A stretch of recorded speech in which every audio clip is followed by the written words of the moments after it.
کچھ اللہ کے نافرمان جو صبر نہ کر سکے، انہوں نے جی بھر کے پانی پیا جس سے ان کے ہونٹ سیاہ پڑ گئے اور ان کی پیاس مزید شدت اختیار کر گئی۔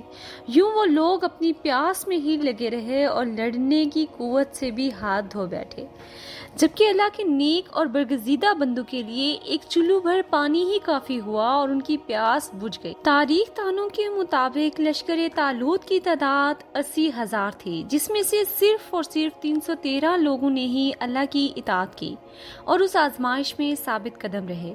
رسول اللہ صلی اللہ علیہ وآلہ وسلم نے بھی غزوہ بدر میں صحابہ کرام رضی اللہ تعالیٰ عنہ سے فرمایا تھا کہ ہماری تعداد حضرت طالوت بادشاہ کے لشکر جیسی تھی، جس نے آپ کے ساتھ نہر پار کی اور دشمن پر غلبہ پایا۔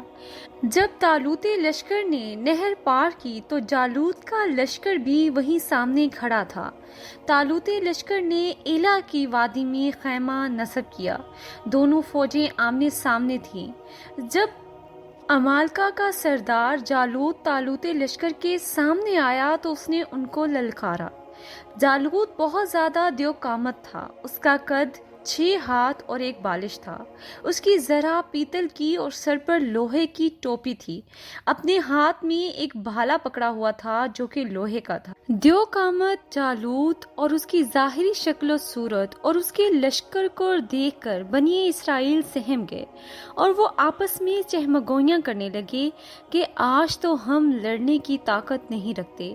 یہ وہ لوگ تھے جو پہلے ہی اللہ کی نافرمانی کر چکے تھے۔ باقی 313 کہنے لگے کہ اللہ ہمیں صبر دے اور کفار پر ہماری مدد فرمائے۔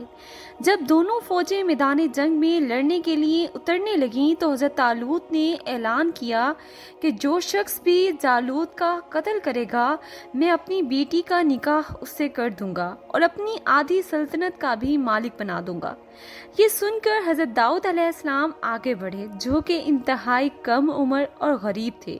وہ ایک چرواہے تھے۔ جب جالوت نے ایک کم عمر اور ایک کمزور بچے کو اپنے سامنے دیکھا تو بولا، جا تو چلا جا یہاں سے، میں تجھ سے لڑنے میں کوئی بھی دلچسپی نہیں رکھتا۔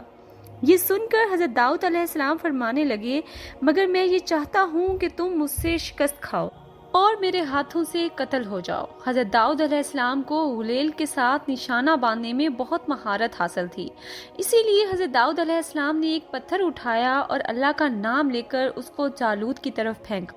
وہ پتھر جا کر جالوت کے ناک اور کھوپڑی کی درمیان والی جگہ پر جا کر اس زور سے لگا جس سے جالوت کی کھوپڑی کا اگلا حصہ پاش پاش ہو کر پتھر اس کی کھوپڑی کے پچھلے حصے سے نکل گیا۔ اللہ کے حکم سے جالوت اسی وقت زمین پر ڈھیر ہو گیا اور مر گیا۔ یہ دیکھ کر بنی اسرائیل اور حضرت طالوت علیہ السلام بے حد خوش اور پرجوش ہو گئے۔ جالوت کا لشکر یہ سب دیکھ کر گھبرا گیا اور ان کے قدم بھی ڈگمگانے لگے۔ انہوں نے اپنی بھلائی اسی میں سمجھی کہ میدان جنگ چھوڑ کر بھاگا جائے اور اپنی جان بچائی جائے۔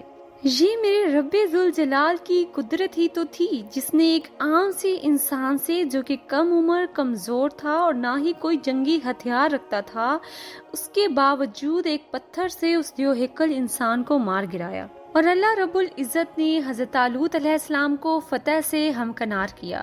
حضرت طالوت علیہ السلام نے جنگ کے بعد اپنی بات کو پورا کیا اور حضرت داؤد علیہ السلام کے ساتھ اپنی بیٹی کا نکاح پڑھوایا اور اپنی آدھی سلطنت بھی ان کے حوالے کر دی۔ حضرت طالوت کی حکومت 40 سال تک رہی، اس کے بعد ان کا انتقال ہو گیا۔ ان کے انتقال کے بعد حضرت داؤد علیہ السلام پوری سلطنت کے بادشاہ بن گئے۔ اللہ تعالیٰ نے آپ کو نبوت کے عہدے پر بھی فائز کر دیا۔ یوں بنی اسرائیل میں حضرت داؤد علیہ السلام وہ پہلے شخص تھے جن کو نبوت اور بادشاہت دونوں ایک ساتھ عطا کی گئی۔ اس پورے واقعے سے ہمیں بھی یہی سبق ملتا ہے کہ اللہ تعالیٰ غرور و تکبر کرنے والوں کو ناپسند کرتا ہے اور انہیں نیست و نابود کر دیتا ہے، جبکہ صبر کرنے والوں اور توکل کرنے والوں کو ہمیشہ اللہ تعالیٰ بے تحاشا نوازتا ہے۔ اسی کے ساتھ امید کرتی ہیں آپ کو یہ ویڈیو بہت پسند آئی ہوگی۔ ہماری ویڈیو کو لائک کیجیے، شیئر کیجیے اور کمنٹس بھی کیجیے۔ جزاک اللہ خیرن کثیرا۔